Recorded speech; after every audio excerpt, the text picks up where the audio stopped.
हाँ भाई, आसमान छू गई जीडीपी, लेकिन मुझे तो फायदा नहीं हो रहा। और 6 देश में प्रोडक्शन भी बढ़ रहा है, फायदा अब भी नहीं हो रहा। और 6 देश में रोजगार बढ़ रहा है, लेकिन फायदा अब भी नहीं हो रहा। एज अ पब्लिक मैं कह रहा हूँ कि जीडीपी तो बढ़ रही है, लेकिन मुझे फायदा नहीं हो रहा।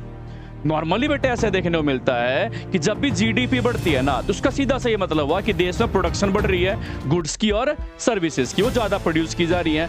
और जब देश में गुड्स और सर्विसेज का प्रोडक्शन बेटे ज्यादा होगा, तो नो डाउट एम्प्लॉयमेंट भी बढ़ेगी, मैन पावर की रिक्वायरमेंट बढ़ेगी, ज्यादा लोग चाहिए बेटे काम करने के लिए, क्योंकि प्रोडक्शन ज्यादा करना है तो लोग भी क्या चाहिए, ज्यादा। तो नो डाउट जब जीडीपी बढ़ेगी, प्रोडक्शन बढ़ेगा, तो मैन पावर की रिक्वायरमेंट भी बढ़ जाएगी। और जब मैन पावर की रिक्वायरमेंट बढ़ेगी, तो नो डाउट लोगों की इनकम भी बढ़ेगी। बस जिन लोगों को काम मिलेगा, उनके पास इनकम के सोर्स क्रिएट होंगे, उनकी इनकम बढ़ेगी। और जब लोगों की इनकम बढ़ेगी, तो नो डाउट वो सभी लोग जिनके पास अब काम धंधा होगा, वो अच्छी क्वालिटी गुड्स, अच्छी क्वालिटी की सर्विसेज कंज्यूम कर पाएंगे पहले के कंपैरिजन, क्योंकि उनकी इनकम बढ़ गई है। इसी कहते हैं क्वालिटी ऑफ लाइफ का इंप्रूव होना, लिविंग स्टैंडर्ड का इंप्रूव होना, बढ़ जाना पहले से। तो नॉर्मली बेटा ऐसा देखा जाता है कि जब भी जीडीपी बढ़ती है ना, तो पब्लिक को फायदा होता है। लेकिन अब सवाल पूछ दिया हमसे कि ऐसा कब कब हो सकता है कि अगर जीडीपी तो बढ़ रही है, लेकिन इससे पब्लिक को फायदा नहीं हो रहा। तो बेटा उसका पहला पॉइंट है डिस्ट्रीब्यूशन ऑफ जीडीपी, जीडीपी का वितरण, कि जीडीपी लोगों के बीच में कैसे बांटी जा रही है। तो बेटा उसकी दो पॉसिबिलिटी हो सकती है, या तो जो देश की जीडीपी है वो सब में बराबर बांटी जाए, भाई सभी लोगों की इनकम बराबर हो। लेकिन नॉर्मली ऐसा होता नहीं है। होगा क्या, जो देश की इनकम है उसका एक हिस्सा, बहुत बड़ा हिस्सा, बहुत कम लोगों के पास है, जिन्हें हम रिच क्लास कह देंगे। और देश की जीडीपी का छोटा हिस्सा, बहुत छोटा सा हिस्सा, वो बहुत ज्यादा लोगों के पास है, जिसे हम पुअर क्लास बोल देंगे। तो नॉर्मली ऐसा कहा जाता है बेटे कि अगर जीडीपी का डिस्ट्रीब्यूशन इक्वल है, तो नो डाउट जीडीपी बढ़ेगी तो वेलफेयर भी बढ़ेगा, क्योंकि जब जीडीपी बढ़ेगी तो पब्लिक को फायदा होगा। लेकिन हमें तो लिमिटेशन बतानी है कि ऐसा कब होगा कि जीडीपी तो बढ़ रही है लेकिन पब्लिक को फायदा नहीं हो रहा। ये कौन सी पब्लिक है?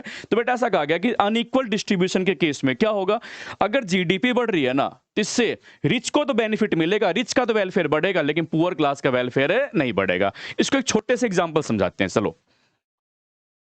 अब मान लो बेटे कि जो देश की जीडीपी है, देश की जो जीडीपी है वो मान लेते हैं 1 लाख है बेटे। देश की जीडीपी कितनी है? 1 लाख।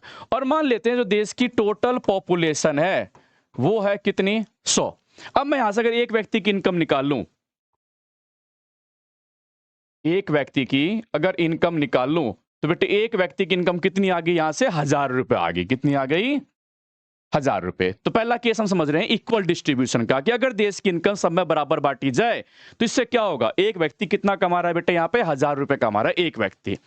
अब कल को अगर देश की जो जीडीपी है वो 1 लाख से बढ़ के 1 लाख से बढ़ के बेटे 2 लाख हो गई, और पॉपुलेशन मान लेते हैं सेम है, पॉपुलेशन क्या है बेटे? सेम है। तो क्या होगा, अब हर एक व्यक्ति की इनकम 1000 थी पहले, अब कितनी होगी बेटे? 2000। तो हमने यहां क्या देखा, हर व्यक्ति खुश है। हर व्यक्ति पहले देश में कितना कमा रहा था? 1000 रुपए कमा रहा था। अब हर व्यक्ति देश में कितना कमा रहा है बेटे? 2000 रुपए कमा रहा है। ये केस हमने मान लिया इक्वल का। तो इक्वल केस में क्या देखा, देश की जीडीपी बढ़ी तो सबको फायदा हुआ, सब तक फायदा पहुंचा, सबकी इनकम बढ़ गई। लेकिन जनरली ऐसा नहीं होता। होगा क्या, देश की इनकम अनइक्वली अगर डिस्ट्रीब्यूट की जाएगी तो केस में क्या होगा, जहां जिस देश में रिच और पुअर दोनों पाए जाते हैं। तो एक और एग्जांपल समझते हैं बेटे बेटे अनइक्वल डिस्ट्रीब्यूशन का। फिर से मान लेते हैं कि जो देश की जीडीपी है ना, वो है बेटे, फिर से मान ली हमने 1 लाख। फिर से देश की पॉपुलेशन कितनी मान ली? 100। ये 100 लोग मिलकर 1 लाख रुपए कमा रहे हैं। लेकिन अब हम एग्जांपल ले रहे हैं कि देश की जीडीपी का 80%, वो तो है 20% पॉपुलेशन के पास, मतलब जो देश की इनकम है उसका 80% हिस्सा वो है बेटे 20% आबादी के पास।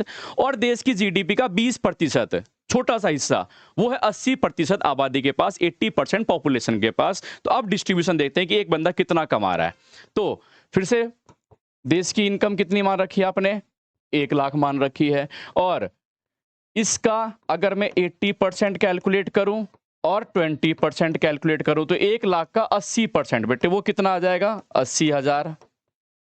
और 1 लाख का 20% ये कितना आ जाएगा? 20,000। कितना आ गया बेटे? 20,000। ऐसा कहा गया कि ये जो 80,000 है ना, ये तो कमा रहे हैं 20 लोग, और ये जो 20,000 है ये कमा रहे हैं 80 लोग। अगर 20 लोग मिलके 80,000 रुपए कमा रहे हैं तो इसमें एक बंदा कितना कमा रहा है ये निकालना है मुझे। तो 80,000 डिवाइड बाय 20 कर दिया बेटे सॉल्व। यहां से एक बंदे की इनकम कितनी आ गई 4,000। इसका मतलब इस 100 में से अगर मैं रिच क्लास की बात करूं, अमीर लोगों की बात करूं, तो ये कितना कमा रहे हैं बेटे, एक बंदा देश में 4,000 कमा रहा है। और यहां से अगर मैं इन लोगों की इनकम निकालूं तो ये 20,000 कमा रहे हैं, देश की जीडीपी जो भी है उसमें 20,000 कमा रहे हैं, और ये लोग कितने हैं 80। और यहां से अगर बेटे मैं सॉल्व करूं तो ये आ गया 250। कितना आ गया बेटे 250। इसका मतलब यहां से जो पुअर क्लास है वो कितना कमा रही है बेटे 250 रुपए कमा रही है। इसका देश में एक अमीर आदमी वो 4,000 कमाने लग रहा है, एक कमा रहा है 250। 16 गुना का फर्क हो गया बेटे, 16 टाइम का डिफरेंस हो गया रिच और पुअर की इनकम में। अब सवाल यह आया कि अगर जीडीपी बढ़ती है, देश की इनकम बढ़ती है, तो क्या इनको फायदा नहीं होगा? फायदा होगा, लेकिन रिच को बेनिफिट होगा, पुअर को नहीं होगा। कैसे? ये जो देश की इनकम है बेटे 1 लाख, ये बढ़ा के मैंने मान ली ये देश की इनकम हो गई अब 2 लाख। देश की इनकम कितनी होगी बेटे, अब देश की इनकम मान ली मैंने कितनी होगी 2 लाख। तो इनकम का डबल हुई है तो इनकी इनकम भी बढ़ेगी। जो 4,000 कमा रहा है अब ये कितना कमाएगा 8,000। और जो 250 कमा रहे हैं बेटे वो कितना कमाएंगे 500। पहले बेटे अगर गैप निकालू ना मैं, एक कमा रहा है 4,000, दूसरा कमा रहा है 250, इनके इनकम के बीच 3750 का बेटे गैप था। और अब गैप देखो, अब दूसरा बंदा कमा रहा है रिच 8,000, और जो पुअर कमा रहा है वो कितना कमा रहा है बेटे 500। अब इनके इनकम के बीच का अगर मैं गैप देखूंगा तो ये आएगा बेटे 7,500।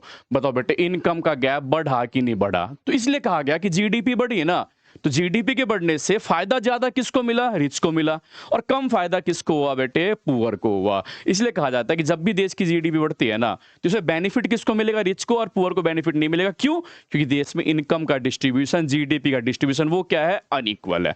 चलिए दूसरे एग्जाम्पल समझते हैं। अब दूसरा पॉइंट है बेटे हमारा कॉम्पोजिशन ऑफ जीडीपी, जीडीपी की संरचना। अब इसका क्या मतलब हुआ बेटे, इसका सीधा सही मतलब है कि जीडीपी में किन चीजों को इंक्लूड किया जा रहा है, जीडीपी किन चीजों से मिलकर बन रहा है। तो हम तो जानते हैं जीडीपी में वो सभी गुड्स और सर्विसेज आती हैं जो देश के अंदर प्रोड्यूस की जा रही है, जिनका देश के अंदर उत्पादन किया जा रहा है, और अगर उसकी मॉनेटरी वैल्यू है तो उसे जीडीपी में इंक्लूड किया जाएगा। तो ये फर्क नहीं पड़ता, या इस बात से फर्क नहीं पड़ता कि हम कंज्यूमर गुड्स प्रोड्यूस कर रहे हैं या हम वॉर गुड्स प्रोड्यूस कर रहे हैं, हम किन चीजों का उत्पादन कर रहे हैं ये मैटर नहीं करता। अगर इनका प्रोडक्शन बढ़ेगा ना तो बेटे जीडीपी तो बढ़ेगी। अब कंज्यूमर गुड्स की बात कर लेते हैं। कंज्यूमर गुड्स के प्रोडक्शन ज्यादा करने से जीडीपी कैसे बढ़ेगी, और वेलफेयर, तो आप तो जानते हो कंज्यूमर गुड्स ज्यादा प्रोड्यूस होगा तो जीडीपी तो बढ़ाएगा।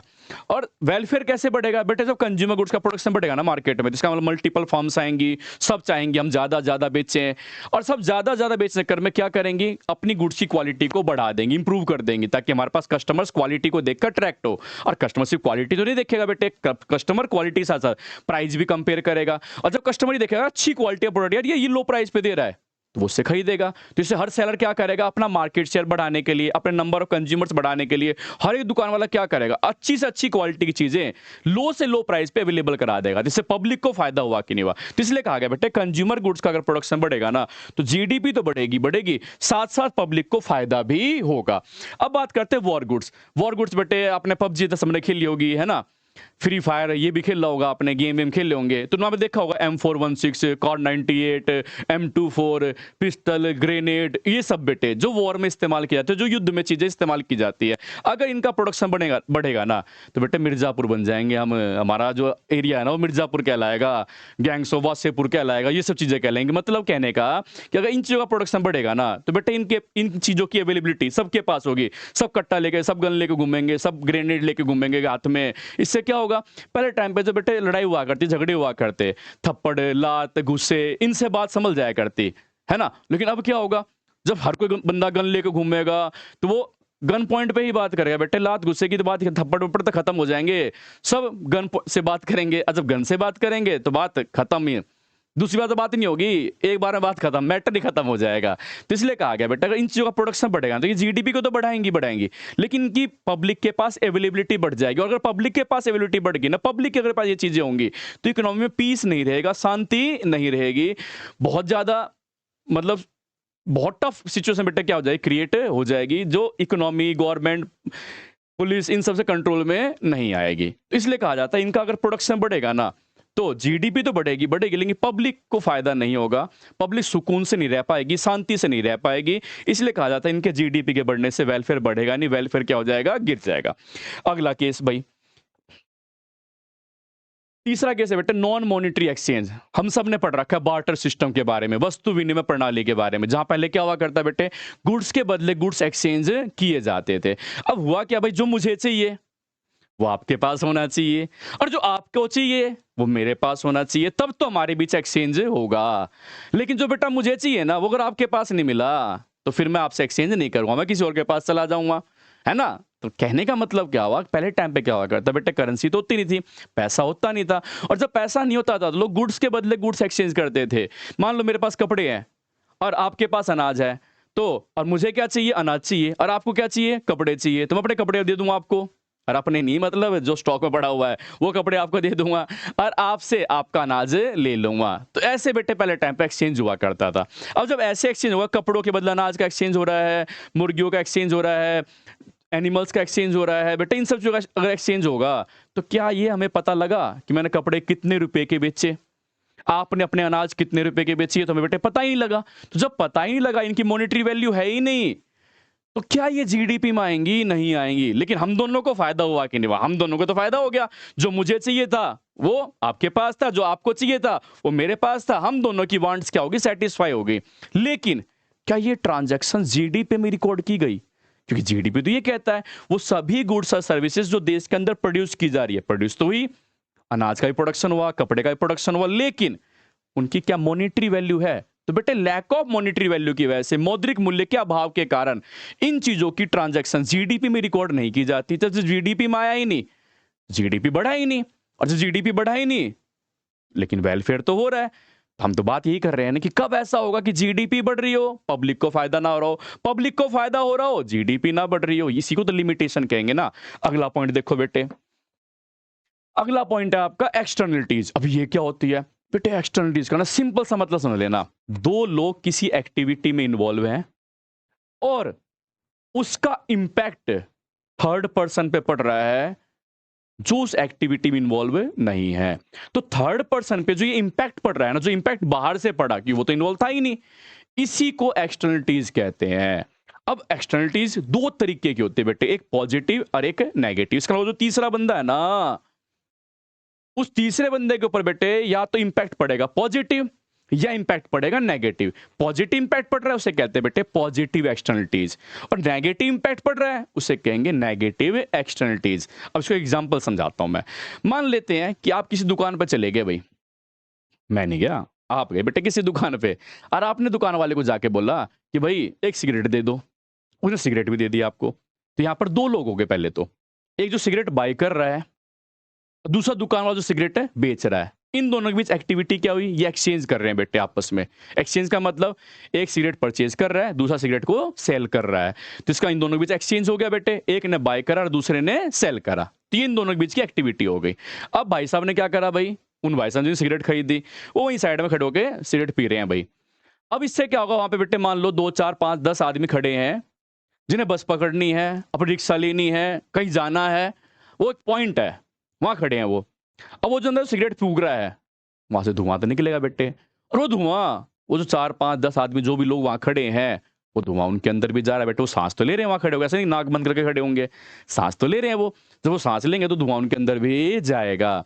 तो यहाँ पर क्या देखा कि एक ने सिगरेट बेची, एक ने सिगरेट खरीदी, और तीसरा बंदा शरीफ सा था भाई जो ये काम करता है, इनसे बहुत दूर भागता है वो, उसके ऊपर जो इंपैक्ट पड़ा ये नेगेटिव पड़ा कि नहीं पड़ा बेटे, ये है बेटे एक्सटर्नलिटीज। कि जब हम किसी एक्टिविटी में इन्वॉल्व ना हो लेकिन इंपैक्ट हमारे ऊपर भी पड़ रहा हो, तो इसे कहते हैं बेटे एक्सटर्नलिटीज। अब मैंने कहा इंपैक्ट दो तरह के हो सकते हैं, पॉजिटिव या नेगेटिव। तो बेटे पॉजिटिव की बात कर लेते हैं। पहला है आपका पब्लिक पार्क, दूसरा है स्ट्रीट लाइटिंग, तीसरा है पब्लिक टॉयलेट। ये एग्जांपल ले लिए बेटे, जैसे मान लो पब्लिक पार्क, गवर्नमेंट ने आपके घर के आसपास के एरिया में पब्लिक पार्क की कंस्ट्रक्शन कर दी, पैसा किसका खर्च हुआ, गवर्नमेंट का। अब पार्क बनाने के लिए रॉ मटेरियल चाहिए होगा, दूसरी पार्टी वो होगी। पार्क बनाने के लिए मैन पावर चाहिए होगी, वो दूसरी पार्टी होगी। तो एक पार्टी गवर्नमेंट, दूसरी पार्टी जिनसे रॉ मटेरियल लिया गया, जिनको लगाया गया काम धंधे पे, वो पार्क तैयार हो गया बेटे। अब पार्क तैयार होने के बाद आपकी सोसाइटी के जो बच्चे हैं, जो लोग हैं, वो पार्क में बेटे इवनिंग वॉक के लिए, मॉर्निंग वॉक के लिए जा रहे हैं, अच्छी हवा ले रहे हैं, अंदर सुबह सुबह बढ़िया हवा ले रहे हैं, ताजगी फील कर रहे हैं, पूरा दिन रिफ्रेश सा फील कर रहे हैं। उन सोसाइटी वालों का 1 रुपया भी खर्च नहीं हुआ था। पैसा किसका खर्च हुआ था? गवर्नमेंट का। लेकिन सोसाइटी वालों के ऊपर बेटा पॉजिटिव इंपैक्ट पड़ा कि नहीं पड़ा? ये है बेटे पॉजिटिव एक्सटर्नलिटी। दूसरा एग्जांपल ले लो, स्ट्रीट लाइटिंग। आपके भाई गली के आसपास भाई रात को भाई बहुत खतरा हुआ करता भाई, है ना, क्राइम हुआ करता बहुत ज़्यादा, लाइट वाइट नहीं हुआ करते, अंधेरा रहा करता बेटे। गवर्नमेंट ने स्ट्रीट लाइटिंग लगवा दी बेटे, गवर्नमेंट का पैसा खर्च हुआ, जिनसे रॉ मटेरियल लिया वो दूसरी पार्टी, जो मैन पावर लगाई गई वो दूसरी पार्टी। ये 2 पार्टी थी जिनके बीच एक्टिविटी हुई। लेकिन आपकी गली मोहल्ले वालों को फायदा हुआ कि नहीं हुआ? हुआ। तो ये बेटे पॉजिटिव एक्सटर्नलिटीज। पब्लिक टॉयलेट आपके आसपास, मान लेते हैं कोई मार्केट है और उस मार्केट में बेटे टॉयलेट नहीं है आसपास कहीं पे भी, वहां आसपास है मार्केट में, जो भी लोग विजिट करने आते हैं ना, वो सब क्या करते हैं? आपकी दीवारों पे पेशाब कर दिया भाई, है ना। अब आपने क्या करा भाई?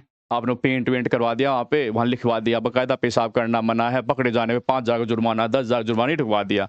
लो बेटे फिर भी कर रहे हो, मान नहीं रहे। अब आप पूरी दिन तक घर के बाहर नहीं खड़े रहोगे देखने के लिए भाई कौन आया कौन नहीं आया, कौन आया कौन नहीं आया। तो अब क्या हुआ? वहां पर गवर्नमेंट ने क्या करा बेटे? वहां एक पब्लिक टॉयलेट बनवा दिया आसपास। अब क्या होगा? जो वहां के लोग होंगे उस टॉयलेट में जाएंगे।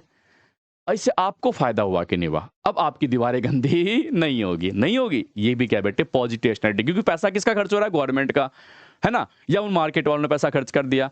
लेकिन इससे फायदा किसको पहुंचा? वहां की पब्लिक को मिला, वहां की पब्लिक को फायदा हुआ। ये बेटे पॉजिटिव एक्सटर्नलिटी। तो पॉजिटिव एक्सटर्नलिटी केस में क्या कहा जाता है कि प्रोडक्शन बढ़ रहा है, जीडीपी बढ़ेगी, और जीडीपी के बढ़ से पब्लिक का वेलफेयर, फायदा हुआ कि नहीं हुआ?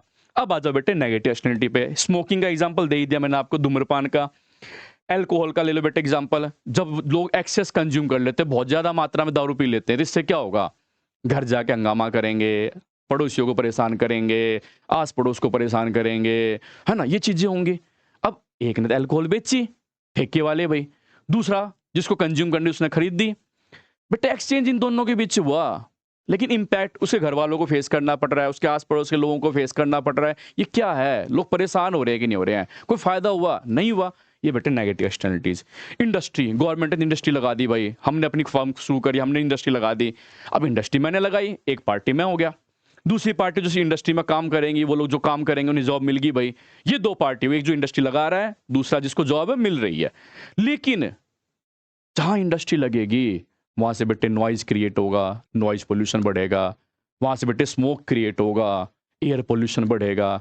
तो जब पोल्यूशन बढ़ेगा तो वहां आसपास के जो घर होंगे उन्हें परेशानी होगी कि नहीं होगी? नो डाउट इंडस्ट्री के लगने से डेवलपमेंट होगी, लेकिन इस डेवलपमेंट के साथ साथ जो वहाँ की सोसाइटी होगी, आसपास जो घर होंगे, वो परेशान होंगे कि नहीं होंगे? ये बेटे नेगेटिव एक्सटर्नलिटी। तो आपने क्या देखा कि हाँ, ये भी समझ लेते हैं, जीडीपी बढ़ी तो बेटे वेलफेयर क्या फायदा हुआ? फायदा नहीं हुआ। तो बेटे ये 4 पॉइंट थे, distribution of GDP, composition of GDP, externalities और नॉन मॉनेटरी एक्सचेंज। इन चारों में आपने क्या देखा? कहीं जीडीपी तो बढ़ रही थी बट पब्लिक को फायदा नहीं हो रहा था, कहीं जीडीपी कांस्टेंट थी लेकिन पब्लिक को फायदा हो रहा था। तो जीडीपी और वेलफेयर के आपस में रिलेट कर पाए क्या? इनके बता पाए कि हाँ भाई डायरेक्ट रिलेशन है, नेगेटिव रिलेशन नहीं? ये बेटे लिमिटेशन। लिमिटेशन मतलब कब कब ऐसा होगा कि जीडीपी बढ़ रही है, पब्लिक को फायदा नहीं हो रहा, या पब्लिक को फायदा हो रहा है, जीडीपी नहीं बढ़ रही? ये है बेटे लिमिटेशन जीडीपी और वेलफेयर का। तो बेटे अगले टॉपिक में, अगली वीडियो बता देना किस टॉपिक पे बनानी है, उसी टॉपिक पे बन जाएगी।